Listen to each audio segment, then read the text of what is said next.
Hey guys, episode 5. We've actually done 5 weeks of these things. It's kinda nuts. We're now getting straight into what a podcast without danger is called Pick on Yumi Week. Or in our case, Pick on Yumi Month.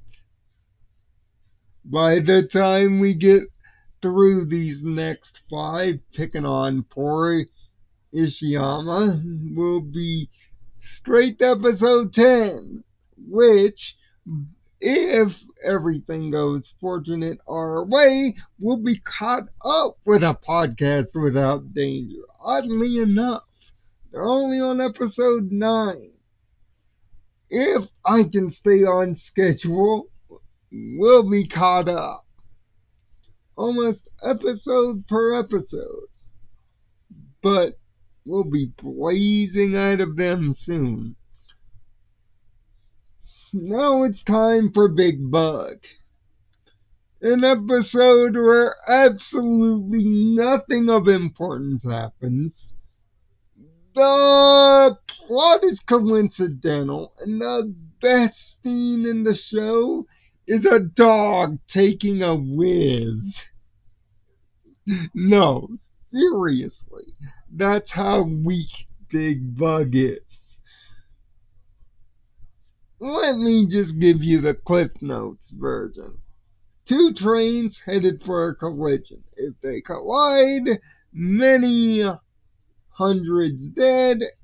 Well, nobody dead, but another chemical spill. Similar to Holiday in the Fog. We just did this 2 episodes ago. Millie and Tamia are suddenly back in the show, and they're back in the B plot.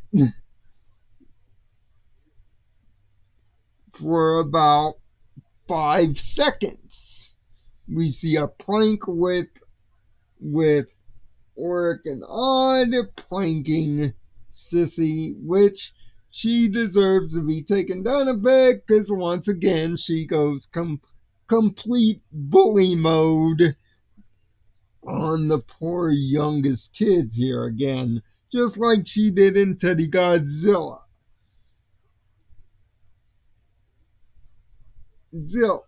Jeremy sets up some kind of surveillance system that means absolutely nothing beyond this episode. Seriously, it's never brought up again.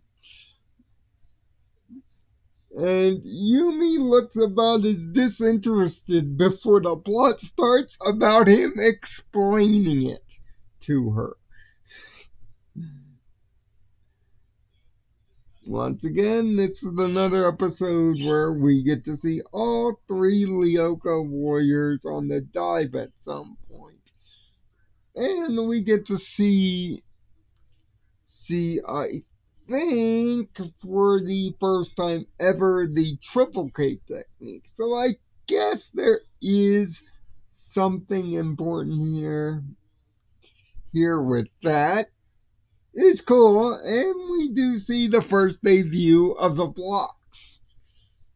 Blocks have 2 different kinds of lasers. The rule for the freeze laser, though, isn't really explained until a later episode, but if you get caught in it, you're frozen for 20 seconds unless your life points are at like 10, in which it kills you.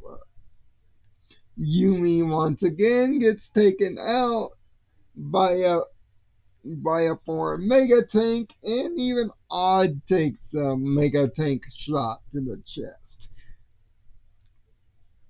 Plus, Aelita using matterization again. It's pretty straightforward paint by numbers. It's pretty, other than the fact that 2 trains may collide, this thing is boring. Thank God I can get over this 2 out of 6 and get it up to you like today. Because this episode is really, really boring. There is not really much I can say. Even the podcast without danger, guys and gals, didn't really like this one. And after rewatching it, I can see why. Terrible. But at least next week I get to talk about the first key episode since the first two. Cruel dilemma that actually brings up the seasonal plot again. We actually have something to talk about next week. Yay! Finally! In fact, we'll have something to talk about for the next three of them? Four of them? It isn't until episode 11 where things start to die down again. So thank God we at least have a month of interesting things going on here. So tell me your thoughts on Big Bug down in the comment section below if you have any thoughts, and a little bit of a big announcement here. I am now proud owner of a Nintendo Switch, meaning Nintendo Switch reviews will be coming to the channel. And the first one is a big one. Metroid Dread. Yep, you heard me. Me reviewing Nintendo stuff for the first time ever. But don't worry, that's not going to get in the way of what we do here. Talk to you about Cruel Dilemma next week. Find peace. I'll see you then.